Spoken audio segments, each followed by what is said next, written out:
"Daddy, did you hear the man last night?" my 8-year-old son asked. I was in the middle of making a light breakfast on an early Saturday morning. Buttered toast and a small plate of scrambled eggs to go with it. I turned around to face him, spatula in hand. "What man?" I asked. In the back of my mind, he was obviously telling me about some dream or had overheard me from the bedroom talking to my wife, who happened to be on a business trip. He was screaming, very loudly. He was outside my window, he said, big blue eyes staring up at me curiously. My stomach pitted, as if it were emptying out onto the ground. A cold dread began to fill it like sludge. It wasn't only the idea of him hearing a man, but the fact that the man had been screaming outside my son's window, which happened to be multiple feet off the ground. I started running through the list, trying to find a reason why my son would possibly lie to me. What was he saying? I asked. I put down the spatula and sat next to him. It was the least I could do to humor myself. He was screaming at me, asking me to help him. He kept telling me to help him over and over again. It was so scary. "I'm sure it was," I said as I rubbed his arm softly. But he disappeared after. My son finished and he took a big bite of his cereal bar. "Where do you think he went?" "I don't know, but his screams kind of just faded away. It took a while for it to stop, and I could still hear him from far away."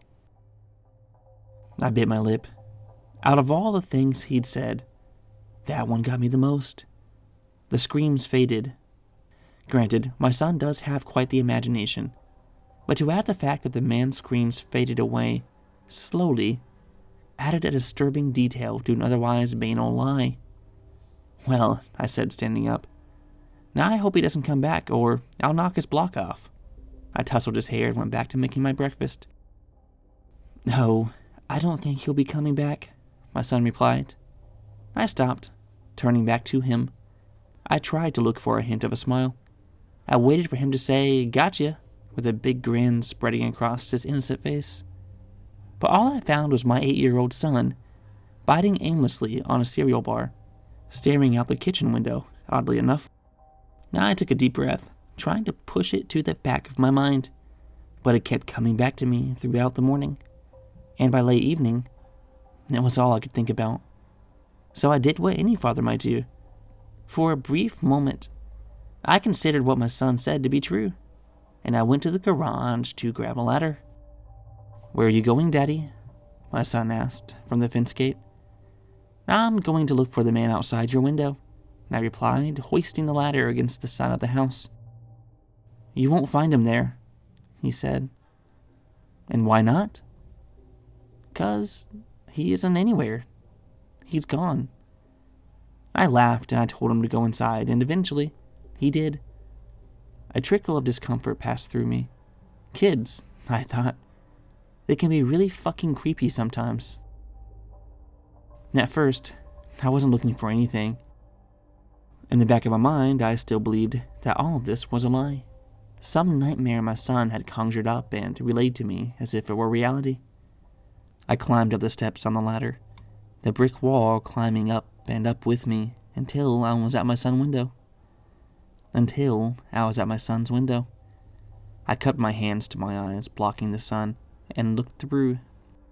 It was easy enough to see almost everything, and I could see his bed clearly, and I imagined him sleeping there, peacefully in the dark. I imagined the man peering in through the same window, his face turned into a grotesque caricature, screaming at my son. A chill passed down my back and through my body. Now I assured myself that it was a dream, but part of me still wanted to make sure. I scanned the ledge of the window for any marks of any kind. I ran my hand across it, seeing if hair would stick to my hand, or if any belongings might have been dropped there, but I found nothing. I started to laugh in spite of myself. I knew when I got back inside my son would be laughing hysterically. I began my descent down the ladder, and that was when I found the skid marks. At first they looked like black streaks, something that could be mistaken for filthy runoff water staining the wall. But this was not the case. The skid marks were in a line, one after another. No doubt the marks of shoes climbing. I climbed back up the ladder slowly, following the marks up to the window once again, where they stopped. For the second time, I checked around the ledge, but this time, I took it a step further, examining the inside near the screen over the window. That's when I saw small scratch marks, tons of them, jagged and torn across the flimsy metal. Blood had dried across it, crusty and black. That's when I realized something in the back of my throat rose, but I swallowed it down. The skid marks on the wall, the scratches on the screen. The man was crying for help. This was certain. Something had been trying to take him, dragging him down as he climbed up. He'd been hanging on for life, begging my son, pleading. I closed my eyes and took a deep breath, leaning my head back and looked at the sky, the clouds, the vast expanse of blue under.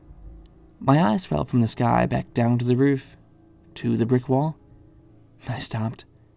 Above the window, only a few feet away from the shutters, was a black stripe. Not just one, but many. A row of them. Skid marks from shoes. I followed them down all the way to my son's window, and further down until they met the ones that led up to the window. A single line of marks made from the shoes of a man desperate for his life. My eyes looked back towards the top of the house, tracing back the steps. I followed the marks again to the window. More blood, but this time it was at the top of the window, falling up and splattered ever so slightly across the bricks, turning the cement between the edges a dark brown. The blood continued on up, disappearing completely beyond the roof, just as the shoe marks had. With my legs shaking, I began my descent down the ladder, keeping my eyes glued to the brick wall, noticing the small smudges of brown between the bricks. I finally reached the ground, throwing up in a pile of bushes near the corner of my house. My knees kept shaking as a cold shudder made its way through me. I sat back a ways from the house to gain the full picture. Skid marks, blood on the bricks leading up to the window, scratches and more blood on the screen, leading up to the top of the house and disappearing forever. Of course, he wasn't being dragged down, I discovered, because he hadn't been going down at all. My son appeared in front of the window then, and he stared out across the backyard, spotting me and waved. I didn't wave back. I stood there for God knows how long, studying the picture before me. I pictured the man, maybe the color of his eyes or his hair. How old had he been? My age? What had he been doing out so late? How had he found himself in my backyard? How had he found himself being dragged up the side of my house, screaming while his fingernails were whittled away by the bricks, the blood streaming across them as he pleaded for his life? How had he found himself in front of my son's window, screaming at a helpless child for what it lacked in return, as if he might save him? As the sun faded in the distance, the sky turning from orange to purple and then black, the moon covered by an array of clouds, casting not even a single shadow upon my house, I wondered where the man had been dragged up to. I wondered, as the clouds parted, the moon shining its terrible light upon my house, what had dragged him up to those endless depths, where silence lay steady across the bottomless pit of stale darkness.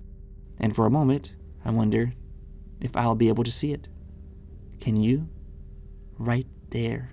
Can you see it?